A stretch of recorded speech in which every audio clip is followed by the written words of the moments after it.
Hello, my name is Tom Stiles, and this is Tom's Radio Room Show number 315. Well, I'm always looking for stuff on the internet that might be of some use to my subscribers, viewers, whoever you are out there.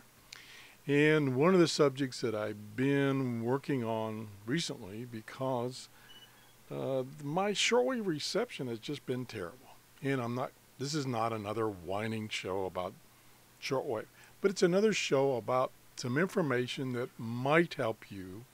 I say might, just another piece of information that you might get that will tell you whether shortwave conditions should be good or not.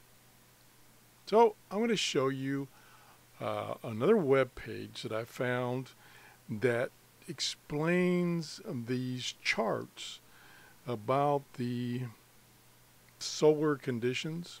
Okay, so let's go to that web page, and the website is hamuniverse.com, which has a number of articles about shortwave ham radio, everything you can imagine related to electronics. And this particular page has an article that explains, number one, propagation numbers and how to understand them. And number two, HF beacon tracking programs. That's another way to get an indication whether shortwave conditions are good or not. You can use these beacons that are out there constantly, and if you can receive the beacon, then you should be able to receive some international broadcasts. So we're just going to go over part one today, and that's how to understand propagation numbers. Now, here is a typical chart that you will see on a number of web pages that gives you HF propagation information. And down here it explains what all these numbers mean. And I'll go over a few. I'm not going to go over all of them. You can go to this web page and read them more in detail. But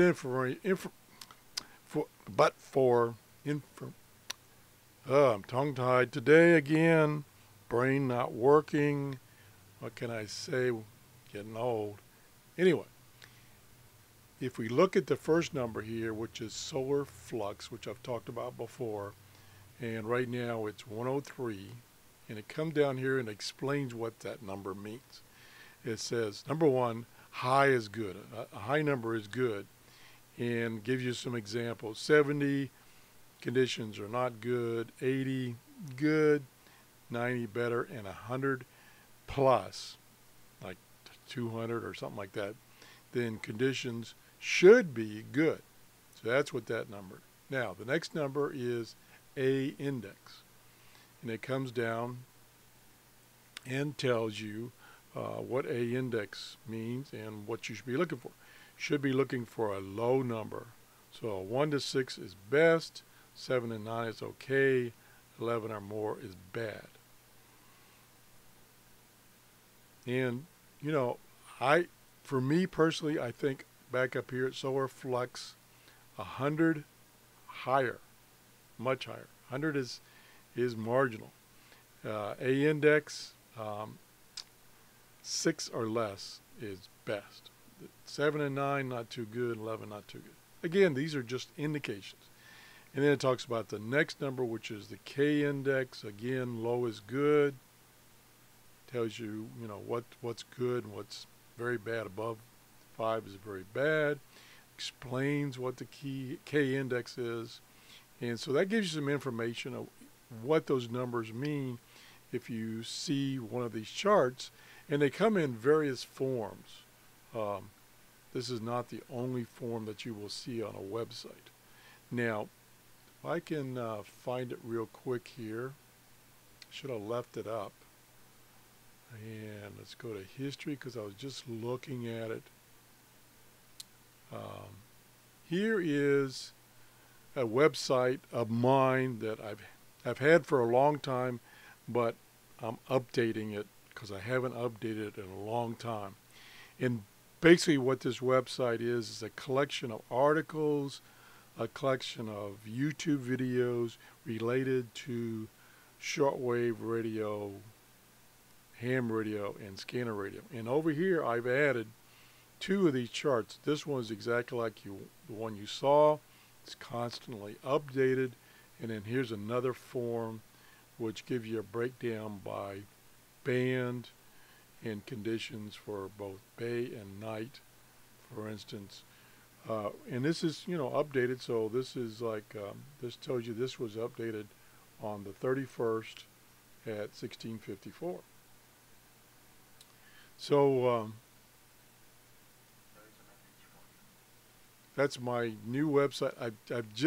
What I did is I took the old website and I put it in this new format that they have now. And so some of the stuff was brought over, some of it wasn't. And I'm still experimenting with it, trying to get it correct. But here's a bunch of YouTube videos I've found. And of course down here you can see some of my older videos going way back to, oh gosh, here's show number 14. Oh my gosh, I remember that one. So anyway, that was just thought I'd show you an example of a website that has these 2 charts. And there's more. There's a lot more charts out there that will give you an indication of band conditions. So that's the show. Thanks for watching. Bye-bye.